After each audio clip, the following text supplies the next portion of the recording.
Tender coconut pudding ಅಥವಾ ಎಳ್ನೀರು pudding. ಇದು ನೋಡೋದಕ್ಕೂ ತುಂಬ ಚೆನ್ನಾಗಿರುತ್ತೆ, ಜೆಲ್ಲಿ ಜೆಲ್ಲಿ ಥರ. ತಿನ್ನೋದಕ್ಕೂ ಅಷ್ಟೇ ಚೆನ್ನಾಗಿದೆ. ನಾನು ಹೇಗೆ ಮಾಡಿದ್ದೀನಿ ಅಂತ ನೋಡೋಣ ಬನ್ನಿ.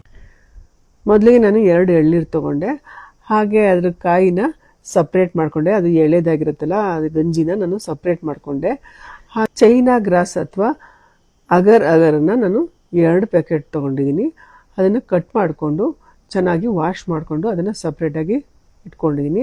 ಹಾಗೆ ಒಂದು ಪಾತ್ರೆಯಲ್ಲಿ ಸ್ವಲ್ಪನೇ ನೀರು ಹಾಕ್ಕೊಂಡು, ಹಾಗೆ ಅರ್ಧ ಬಾಟ್ಲು ಚಿಕ್ಕ ಬಾಟ್ಲು ಸಕ್ಕರೆ ಹಾಕ್ಕೊಂಡು ಅದನ್ನು ಸ್ವಲ್ಪ ಕುದ್ದ ಮೇಲೆ ಚೈನಾ ಗ್ರಾಸ್ ತೊಳೆದಿಟ್ಕೊಂಡಿದ್ವಲ್ಲ ಅದನ್ನು ಹಾಕಿ ಹಾಗೆ ಮರಳಬೇಕಾಗತ್ತೆ. ಅದು ಸ್ವಲ್ಪ ಮರಳಿದ ಮೇಲೆ ನಾವು ಎಳ್ನೀರು ತೆಗೆದಿಟ್ಕೊಂಡಿದ್ವಲ್ಲ ಅದನ್ನು ಹಾಕ್ಕೊಂಡು ಅದು ಸ್ವಲ್ಪ ಕುದಿ ಬಂದಮೇಲೆ ನಾವು ಸ್ಟವನ್ನು ಆಫ್ ಮಾಡ್ಕೋಬೇಕಾಗತ್ತೆ. ಒಂದು ಬೌಲ್ಗೆ ತೆಗೆದಿಟ್ಕೊಂಡಿದ್ವಲ್ಲ ಆ ಕಾಯಿನ ಅದನ್ನೆಲ್ಲ ಹಾಕ್ಕೊಂಡು ಮತ್ತು ಕುದಿಸಿರೋ ಅಂಥ ಎಳ್ನೀರು ಮಿಶ್ರಣನ ಅದಕ್ಕೆ ನಾವು ಹಾಕ್ಕೋಬೇಕಾಗತ್ತೆ. ಈ ಒಂದು ಮಿಶ್ರಣನ ನಾವು ರೂಮ್ ಟೆಂಪ್ರೇಚರ್ ಬರೋವರೆಗೂ ಹೊರಗಡೆ ಇಟ್ಟು ನಂತರ ನಾವು ಫ್ರಿಜ್ಜಲ್ಲಿ 2 ಅವರ್ ಇಟ್ಟರೆ ಒಂದು ಒಳ್ಳೆ ಕೋಕೋನಟ್ ಪುಡ್ಡಿಂಗು ನಮಗೆ ರೆಡಿ ಆಗುತ್ತೆ.